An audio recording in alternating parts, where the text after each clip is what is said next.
Hello students. इससे previous class में हमने जो ट्रांसपोर्ट ऑफ वाटर और मिनरल्स हमने पढ़ा था, और अब जो transports of the water and minerals जो होता था वो जाइलम के थ्रू होता था। जो हम transport of food and other substance पढ़ रहे हैं उसमें जो ट्रांसपोर्टेशन जो होगा वो हमारा फ्लोएम टिश्यू से होगा। और हम बात करें जैसे जो ट्रांसपोर्ट ऑफ फूड कहाँ से कहाँ तक होता है, तो फर्स्ट ऑफ ऑल हमको ये याद रखना है कि सबसे पहले फूड का जो फॉर्मेशन होगा वो पत्तियों पे होता है, लीव्स पे होता है by the photosynthesis process. And in this process we are require raw material like sunlight, CO2 and H2O. Then sunlight, CO2 and H2O converted into the glucose and energy, and glucose and energy are storage in the leaves in a form of starch, and the energy used for the respiration and other activities of the plant. अब हम बात करें transport of food and other substance. तो सो far we have discussed, हम पहले भी discuss करते आए हैं कि transport of water and minerals in plants.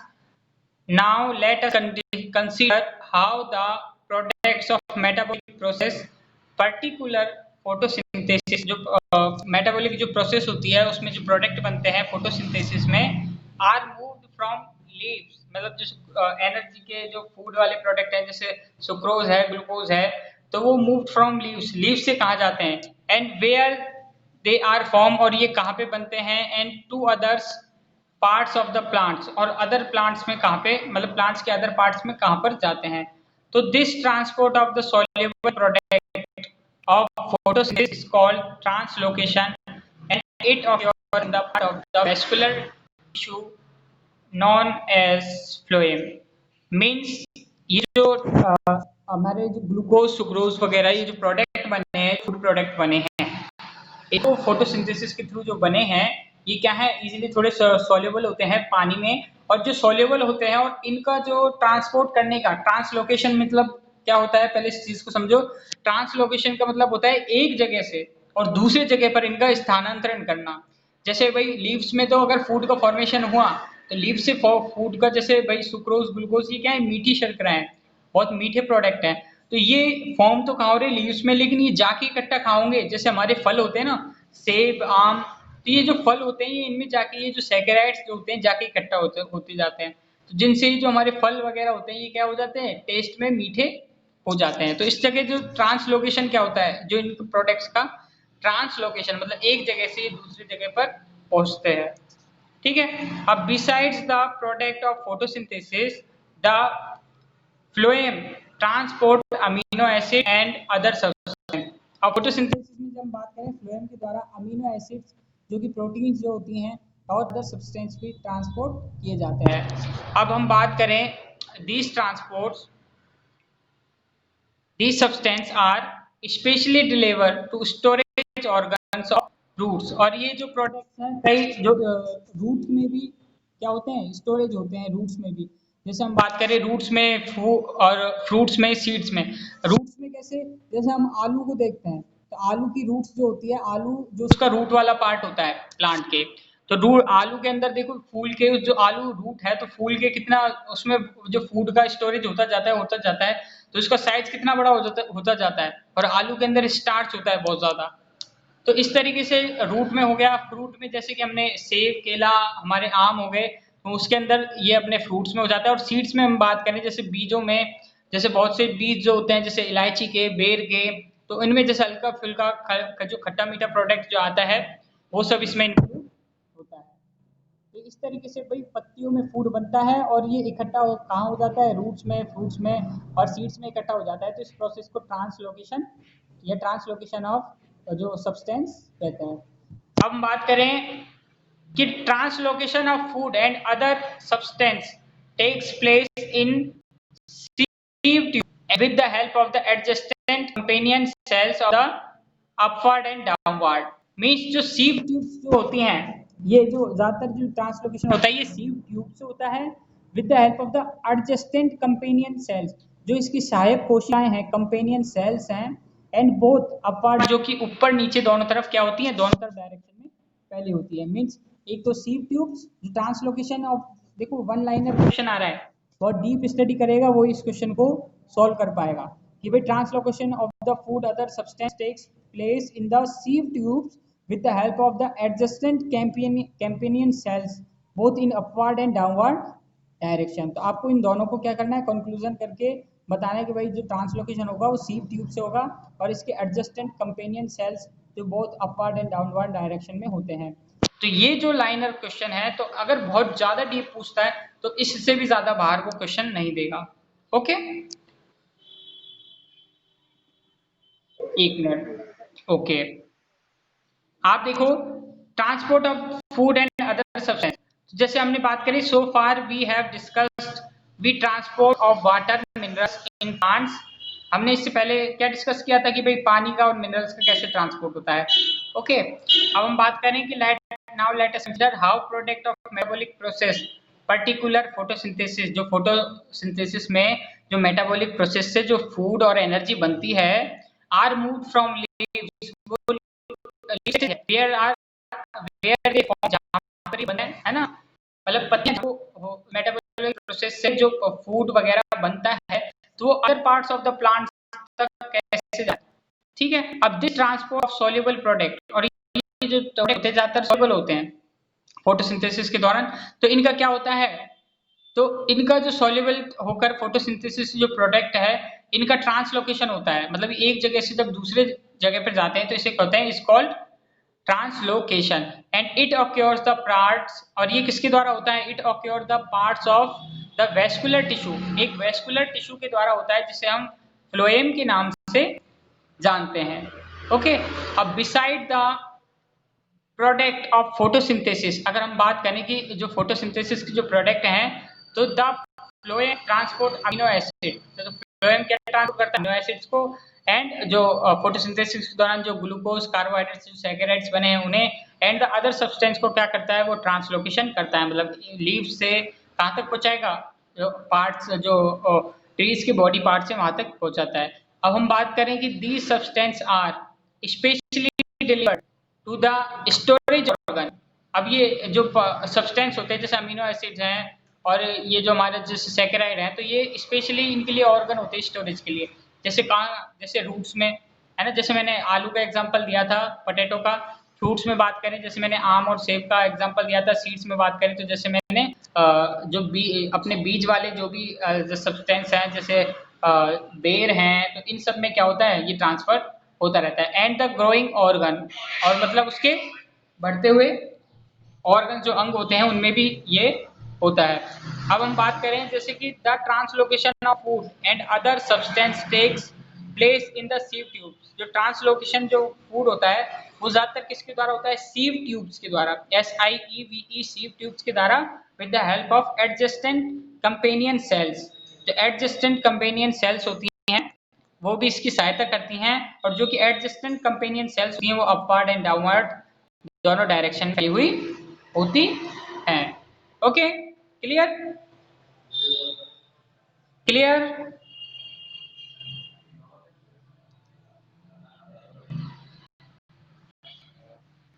अब देखते हैं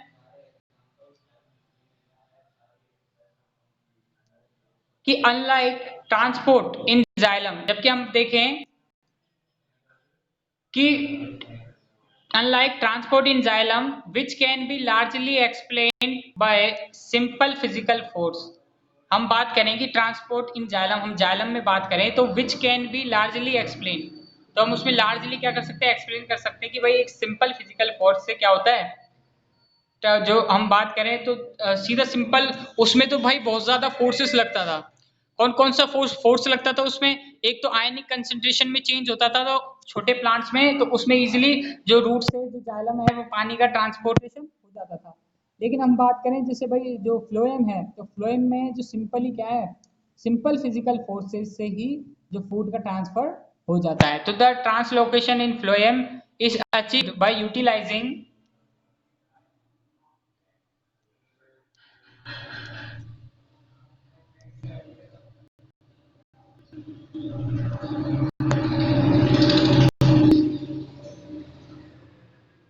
यहाँ देखो, बाय यूटिलाइजिंग एनर्जी, तो इसमें जो एनर्जी है उसकी ज्यादा जरूरत नहीं पड़ती है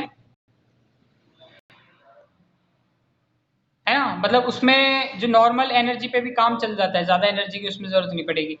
अब हम बात करें कि एनर्जी मटेरियल लाइक ग्लूकोज है is transfer to the phloem tissue using energy from ATP, और इसमें जो एटीपी की फॉर्म में क्या करते हैं, थोड़ा एनर्जी का यूज लेते हैं, and this increase the osmotic pressure. भाई ये थ्योरी आप याद रखना कि कौन सी जो थ्योरी से कौन सी जो भाई रूल्स हैं या कौन से जो नियम है जिससे ये ट्रांसपोर्टेशन हो रहा है। जैसे अपन ने वाटर के ट्रांसपोर्ट की बात की थी, जो आयनिक कंसंट्रेशन में चेंज और सक्सेशन प्रेशर जो बड़े वाले प्लांट्स में थे कि भाई वाष्पोत्सर्जन होता है तो ऊपर जैसे लीफ से पानी चला जाता है तो स्टेम में पानी कम हो जाता है, तो स्टेम रूट से पानी लेता है और रूट फिर कहाँ से पानी लेता है, सॉइल से पानी लेता है। तो ऐसी जो दो थ्योरी तो जाइलम के लिए थी, जाइलम के लिए, लेकिन अब फ्लोएम में फूड के ट्रांसपोर्ट में बात करें तो उसके लिए ये थ्योरी है कि भाई जो एनर्जी है, जो एनर्जी का जो फॉर्मेशन हुआ है लीव्स पर, जो उस एनर्जी का यूज करेंगे वो किसमें, सुक्रोज को ट्रांसफर करने में फ्लोएम टिश्यू से। और जब वो एनर्जी का जैसे एटीपी की फॉर्म में एनर्जी का जब यूज करते हैं तो the increase in osmotic pressure, तो उससे परासरण दाब क्या हो जाता है, इंक्रीज हो जाता है ऑफ द टिश्यू, किसी टिश्यू का, encasing water to move it, water to move into it, और उसके अंदर क्या होने लग जाता है, पानी एंटर करने लग जाता है उस टिश्यू के अंदर, एंड दिस प्रेशर मूव्स, और इस प्रेशर क्या हो जाता है, जो मटेरियल घुल जाता है उसमें पानी में, and material moves in the phloem to the tissue which have less pressure. अब भाई उसमें पानी है, अब वो जो मटेरियल है वो किस में चला जाएगा, भाई पानी के प्रेशर से वो मटेरियल घुल गया है ना। अब जैसे सुक्रोज वगैरह उस सेल्स में घुल गया, अब घुलने के बाद वो किसमें, जो नेक्स्ट सेल में क्या करेगा, भाई नेक्स्ट सेल में क्या है, उसकी कंसंट्रेशन कम है, सुक्रोज की कंसंट्रेशन कम है, तो भाई ज्यादा कंसंट्रेशन से कम कंसंट्रेशन वाली सेल्स में चला जाएगा। तो जो जिसमें फूड मटेरियल था है, जिस सेल में फूड मटेरियल था वो कम, मतलब फूड मटेरियल वाली सेल्स में चला जाएगा, मतलब लो फूड मटेरियल वाली सेल्स में इजीली एंटर हो जाएगा। तो हम बात करें कि this allows the phloem to move the material according to the plants needs, और ये जो भाई जिसको, जैसे भाई जिसमें फूड नहीं है तो उसके अंदर इजीली क्या होगा, वो अपने आप ही वो ट्रांसफर हो जाएगा वो फूड मटेरियल। ओके, तो ये तो थी प्रोसेस। अब फॉर एग्जांपल जैसे हम बात करें in the spring, sugar stored in roots or stem tissue would be transported to the buds which needs energy to grow। Means हम बात करें इसका एक एग्जांपल देखेंगे तो स्प्रिंग में, मतलब जो वसंत में जो शुगर का स्टोरेज कहाँ पे होता है, रूट में होता है और स्टेम में होता है किसी भी टिश्यू के। क्यों, क्योंकि भाई रूट में टिश्यू में होने से जो उधर उनको क्या होता है, ट्रांस मतलब उस पार्ट्स को ज्यादा जरूरत पड़ती है, रूट को और स्टेम को। और हम बात करें ट्रांसपोर्टेड टू द बर्ड्स, और उसी वसंत ऋतु में हम देखें छोटी छोटी कलिकाएं, जो नए हम बोलते हैं ना कि जो नए पत्तियां या नई डालियां वसंत ऋतु में प्लांट्स में उग जाती है, तो जो नई डालियां जो उगती हैं वहां पे भी क्या बनती है, भाई फूड की जरूरत पड़ती है नई डालियों को, तो वहां पे भी क्या कर देते हैं, वो उस फूड का ट्रांसफर कर देते हैं। ओके, तो ये तो था हमारा ट्रांसपोर्टेशन ऑफ फूड, और इसकी एक सिंपल थ्योरी ये थी, और ट्रांसपोर्टेशन ऑफ वाटर की दो थ्योरी थी, बड़े बड़े प्लांट्स के लिए अलग और छोटे प्लांट्स के लिए अलग। तो ये माइंड लीजिए transportation of the food and transportation of the minerals waters है, तो इसको आप अपने माइंड में अच्छे से क्लियर कर लेना। अब किसी अगर कोई डीपली क्वेश्चन पूछता है तो इन्हीं टॉपिक्स में से ज्यादा पूछेगा। अब फिर इसके बाद हम बात करते हैं, हमारा जो नेक्स्ट टॉपिक है क्वेश्चन आंसर है। ठीक है, जो अभी तक हमने क्वेश्चन आंसर पढ़े हैं, अब क्वेश्चन आंसर्स को हम सॉल्व करेंगे।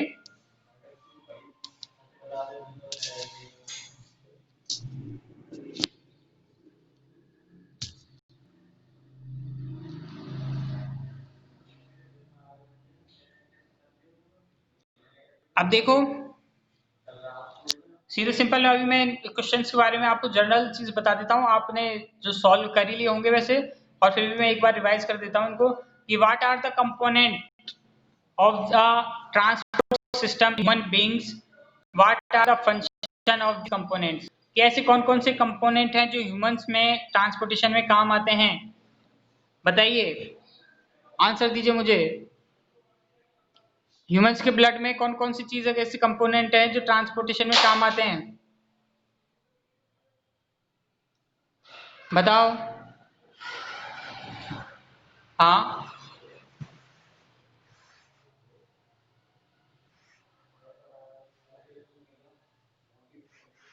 अब देखो ये पूछ रहा है कंपोनेंट कौन कौन से पदार्थ जो ट्रांसपोर्टेशन सिस्टम में जो इसके फंक्शन में, what are the function of this component. Component मतलब जब हम बात करें जैसे ऑक्सीजन है ना, कौन कौन से पदार्थ हैं जो यूज होते हैं ट्रांसपोर्ट सिस्टम ह्यूमंस में।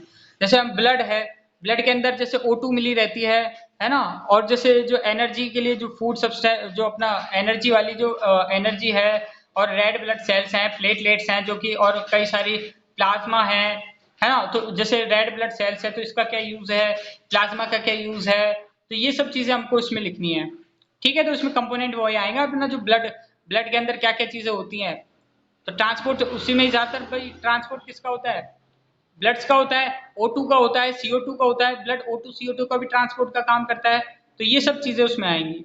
ठीक है, फिर हम हमारा नेक्स्ट क्वेश्चन है कि why is it necessary to separate oxygenated and deoxygenated blood in mammals and birds. अब तो ऑक्सीजनेटेड ब्लड और जो ऑक्सीजनेटेड और डीऑक्सीजनेटेड ब्लड को सेपरेट करने की जरूरत क्यों पड़ती है मैमल्स और ह्यूमंस में, मैमल्स और बर्ड्स में, सॉरी, तो क्यों पड़ती है जरूरत, बताओ।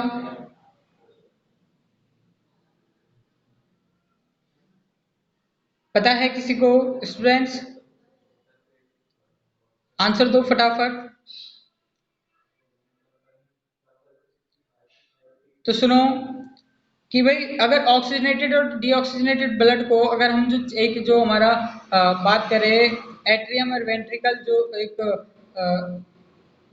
बात करें एक लेयर जो होती है बीच में जो सेप्टम जो होता है जिसके थ्रू दोनों को अलग अलग करते हैं, तो उसके थ्रू अलग इसलिए करते हैं क्योंकि अगर उनको अलग अलग नहीं करेंगे तो जो ऑक्सीजनेटेड मतलब ऑक्सीजन वाला ब्लड और CO2 वाला ब्लड मतलब प्योर और इम्प्योर ब्लड क्या हो जाएंगे, मिक्सअप हो जाएंगे। तो जिससे हमारे पूरे शरीर को क्या होगी, प्योर ऑक्सीजन की सप्लाई नहीं हो पाएगी। प्योर ऑक्सीजन की सप्लाई नहीं होगी तो CO2 की मात्रा उन ऑर्गन्स में बढ़ जाएगी। CO2 की मात्रा उन ऑर्गन्स में बढ़ जाएगी तो वो ऑर्गन्स काम करना बंद कर देंगे या वो डिस्ट्रॉय हो जाएंगे। तो इसीलिए क्या है, ऑक्सीजनेटेड और डीऑक्सीजनेटेड ब्लड को सेपरेट करना मैमल्स और बर्ड्स में जरूरी है। ओके, समझ में आया। जैसे कि हम बात करें, हाँ सुनो, अगर ऑक्सीजनेटेड और डीऑक्सीजनेटेड ब्लड मतलब ऑक्सीजन वाला ब्लड और डीऑक्सीजन वाला ब्लड जो हमारा हार्ट होता है ना, उसके आधे पार्ट में तो ऑक्सीजन वाला ब्लड बहता है और आधे पार्ट में CO2 वाला ब्लड बहता है। अगर हम उनको अलग अलग नहीं करेंगे तो ऑक्सीजन और CO2 वाला ब्लड क्या हो जाएगा, मिक्सअप हो जाएगा, तो O2 CO2 मिक्स हो जाएगी। और हमारे बॉडी पार्ट्स को क्या चाहिए, O2 चाहिए। अब हमारे बॉडी पार्ट्स को O2 क्या होगी, मिल नहीं पाएगी, और CO2 क्या होगी, ज्यादा होती जाएगी बॉडी पार्ट्स में। तो वो जो हमारे बॉडी पार्ट्स हैं वो क्या कर देंगे, काम करना बंद कर देंगे, CO2 से खराब हो जाएंगे वो। और जो ह्यूमंस की क्या हो सकती है, डेथ भी हो सकती है इससे। तो इसीलिए क्या करते हैं, ऑक्सीजनेटेड ब्लड को सेपरेट करके रखते हैं जिससे जो ऑर्गन्स है उसको हम प्योर ऑक्सीजन दे सकें, और CO2 वाले ब्लड्स को अलग करके रखते हैं ताकि जो CO2 है उसको इजीली हम बाहर निकाल सकें। ओके, अब समझ में आया। अब देखो कि what are the component of the transport system in highly organised plant. अब हम बात करें कि भाई जो ऐसे कौन से कंपोनेंट है, what are the component of the transport system के जो कि highly organised in plant, plant में हाईली ऑर्गेनाइज्ड रहता है। तो जैसे हम बात करें वो है हमारे जाइलम और फ्लोएम, है ना, दोनों कंपोनेंट हैं जो ट्रांसपोर्ट सिस्टम में हाईली ऑर्गेनाइज्ड रहते हैं। ओके, और हम नेक्स्ट बात करते हैं कि भाई how are water and minerals transport in plants, कि पानी और मिनरल्स का ट्रांसपोर्ट हम कैसे करते हैं प्लांट्स में। तो भाई प्लांट्स में पानी का ट्रांसपोर्ट तो कौन करता है, पानी का ट्रांसपोर्ट तो रूट से होता है। रूट से जो जाइलम टिश्यू है वो उसे रूट से होते हुए जो और अदर पार्ट्स उसके जो लीफ तक है मतलब जो उसका अपर पार्ट है वहां तक पहुंचाता है। और हम बात करें तो इसमें जाइलम की ही पूरी प्रोसेस आएगी, है ना। और जो पूरी प्रोसेस थी ना अपन ने बताया था छोटे प्लांट्स के लिए और बड़े प्लांट्स के लिए, तो इसमें वो पूरी प्रोसेस आ जाएगी। अब how is food transported in plants, तो इसके अंदर जो हमने अभी वाली प्रोसेस पढ़ी थी कि फूड का ट्रांसपोर्ट जो ट्रांसपोर्टेशन कैसे होता है, तो उसमें ये वाली प्रोसेस आ जाएगी। तो वही है कि भाई what are the component of the transport system humans being and what are the function of this component. तो ऐसे कौन कौन से कंपोनेंट है जो ह्यूमंस के ट्रांसपोर्ट में काम आते हैं, जैसे ब्लड है ना, ब्लड है और ब्लड जो वेसल्स है, तो इसमें ऐसे कंपोनेंट्स अपने आएंगे। ठीक है। तो आप इस तरीके से जो क्वेश्चंस हैं इनको आराम से, ये 4-5 जो क्वेश्चन है बहुत इंपॉर्टेंट है, माइंडली क्लियर कर लेना, अच्छे से इनको रीड कर लेना। ओके। अब साइना जो सानिया शेख ने अभी ज्वाइन किया है